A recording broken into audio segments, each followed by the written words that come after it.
Well, Gary, when we were speaking before the match, you were sort of outlining your plans, and it's nice when one comes together, isn't it? Yeah, it was good, and I was bold enough to tell you what our plans would be, and both goals were good goals, and tactically I thought we did very well. We know that they've got a right side of their team that can be very good if you let them play with Cadiz and Burke, and they've opened up quite a few teams, and we have to be aware of that. But no, we got our 2 goals, and then we had to show that will to win and that willpower to stay in the game. Throw yourself in front of things, make sure that you're blocking shots, make sure you get to everything first, and that's what I thought we did in both penalty areas. And really the only sort of trouble we had a couple of times was one right in the 6-yard box where Marek made a good save, but other than that was shots from outside the area that if we didn't block, Marek was quite comfortable in getting behind them. So it's a fantastic, a great result for us, and to come here and do what we did and pick up the 3 points, even though all the others picked up 3 points. But I would have thought they'd be a bit disappointed in seeing that Yeovil picked up 3 points as well, and we're hanging on in there. Yeah, and you get lucky wins occasionally, but you've thoroughly outplayed them today. Yeah, I don't know about thoroughly outplayed them. That's nice for you to say that. But every game in the Championship you have to earn, and we had to earn that today, and everybody had to concentrate and make sure that they was a big part in the game. If we'd have had any passengers today, we'd have got beat. So that's really the standard that we've got to keep going into the next few games. This win, I'm hoping, will be massive for our confidence, like away from home confidence.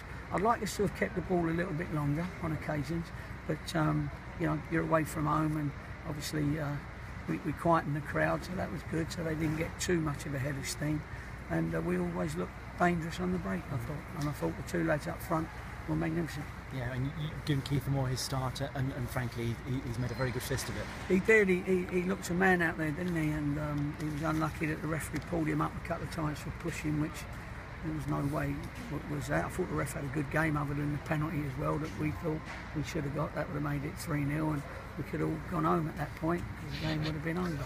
But 2-0 it's not.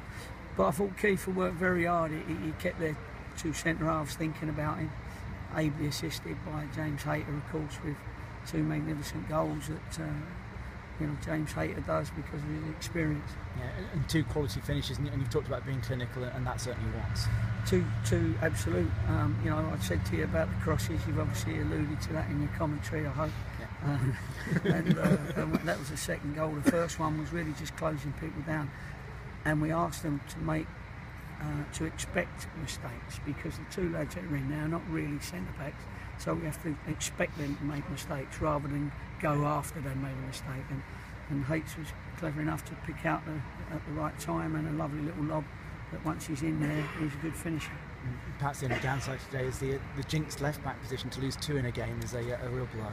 Yeah, that's right, and we brought one in for the jinxed other one that we left at home because he's injured. So there's a little bit of a left back hunt maybe for in the next week or so. But it becomes difficult with loans because you can only have so many sort of thing. Although we'll have to see how long Zaman is out for. If it's only a week, it might not be a problem. If it's for 6 weeks, then it's obviously a big problem, sort of thing. So we'll just have to keep looking, and that's been our season. We seem to, if I asked me to loan me, I wouldn't come because it'd be too dangerous coming in. With Jamie, it seemed like his back had just stiffened a bit. What was the problem with Zimana?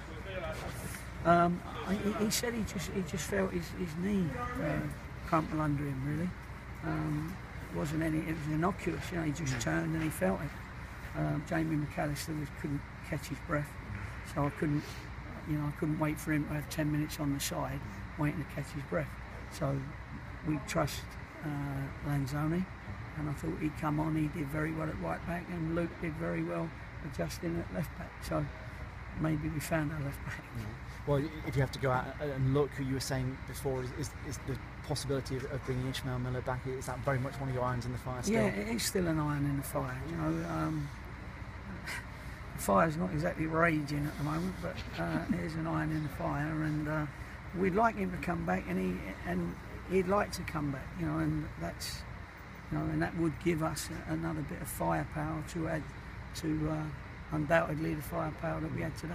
Yeah, and just finally, I mean, results elsewhere haven't gone your way, but hopefully this has put an end to your run of not winning games and can set you off again. Yeah, the longer you go without winning, you know, the more you lose that sort of confidence. But the lads they've trained really well, and they knew that that next win was important, and it was going to be something like this, because we got 3 really big away games, you know, and to come here.